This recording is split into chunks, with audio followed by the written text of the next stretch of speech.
hoping that your startup will be acquired at a certain point. I think it's disgusting.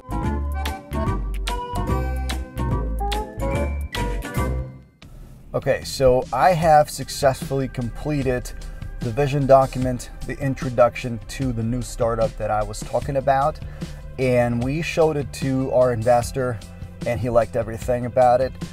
Now he is waiting for the proper pitch deck and a proper estimate document.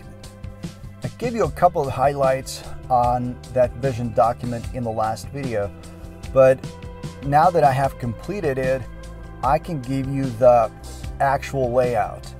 So my vision document consists of 6 major parts. Part number 1, market fit. In this section, you're obviously talking about how your product fills in the gap in the market. You talk about supply and demand, you talk about current players, and how your product is different. Part number 2, what is your product and how does it work? This is the longest part of the entire document. It has the most text because here you're talking about particular modules, particular descriptions, given the highlights about your product. How does it do what it's supposed to do? Who is supposed to benefit from its features? And how your vision correlates with the long and fruitful life of your product. Naturally, part number 3, what problem does your product solve? And like I mentioned in my previous video, it might not be obvious to all startups, all products, what problems those products solve. Don't freak out, just keep grinding, keep digging, you will find the answer. Not all products have to have that answer right away, but they have to be unique in a way that many people will want to use it for whatever reason.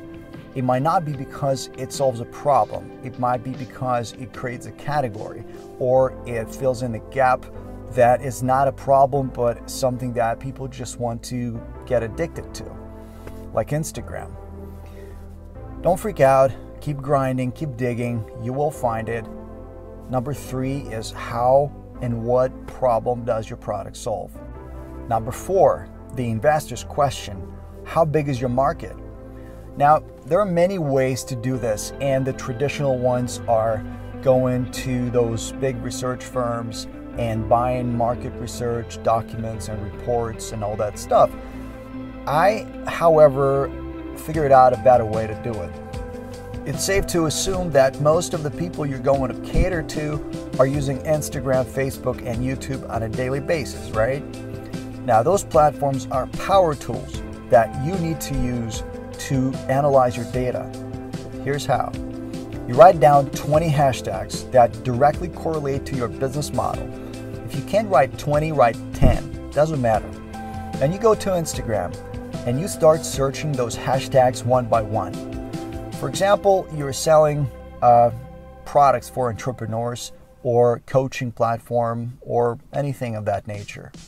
Then probably hashtags like success, entrepreneurship, motivation apply to you. You go to Instagram and you search for success or entrepreneurship. And luckily, Instagram shows you how many people actually used that hashtag.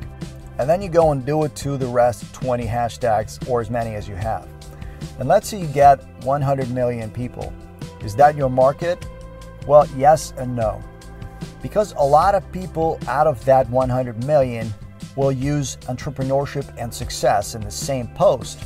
It means that a lot of people will actually overlap. So what you do is you actually reduce that amount by 50% and you get yourself a 50 million people market size, which is usually pretty correct and is even pessimistic because there are many people who are not using hashtags at all, who just like to browse, follow other people, browse through other people's posts, search hashtags, and make purchasing decisions that you're not aware of, but they are your target audience. And by not accounting for all those people and not just making them up, you are targeting 50 million people pessimistically, which is what you want to do. And I would say that that is a pretty good start for any startup this kind of approach is a pretty good start because it's pessimistic and it's data driven. Fun part number 5, how are you going to make money? Yes. A lot of startup founders despise this question because vision, in their opinion, is far more superior than money. Well, guess what? It's not. Your investors are investing into your company, into your business, because businesses make money.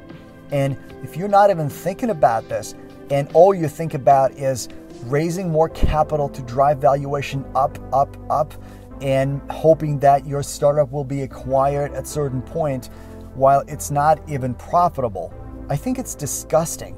Yes, there are many examples like Twitter and Instagram and other platforms that got acquired before they were profitable, but they had those ideas written up. They had 3-4 streams that they were planning to capitalize on later on. You have to have those too. One thing is to have those streams and work your way up to the point where you can actually start implementing those streams and start making money like Pinterest is doing today. The other thing is to not have a slightest idea on how you're going to capitalize your startup and then just taking more and more cash from investors, just living off of those investments and then eventually jumping to another venture. That's disgusting. Don't be that kind of founder. Think about monetization from day one. If you can make money on day 1, great. If you can make money on day 365, great. But you have to have that planned. And part number 6, really simple, ideation sketches. That depends on what kind of person you are. I am a visual person. I need to visualize everything before I can see the entire thing. If I start writing down my thoughts, it might take forever. I just grab my iPad Pro, my Apple Pen, and I just draw a couple of screens of the future app. They might not be the same screens that will be released later on, but at least they get my brain going and I get this idea of, okay, how I want this to work. Okay, maybe this button will do this and that leads to this. So ideation sketches help people who like to visualize stuff. Not necessarily what you have to have in your vision document, but it helps because you never know if your startup investor is a visual person or not, and it's always better to show pictures rather than a bunch of text. I hope I helped somebody. This is how I do this. This is how it worked for me and why it worked for me. I guess I'm ready to answer any questions. If you guys have any, just DM me. I'm always happy to talk to new entrepreneurs and to review more ideas and help you out in any way if you have any questions. All right, I'm just outside my gym, so I'm going home right now, and I will be working on the requirements document. That's what's coming up next, how to write your requirements document before your development team, be it in-house team or an offshore outsourced team, before they can estimate what you actually have in mind. I'll shoot that video tomorrow, I guess. All right, guys, take care. DM me any questions. I'll see you tomorrow.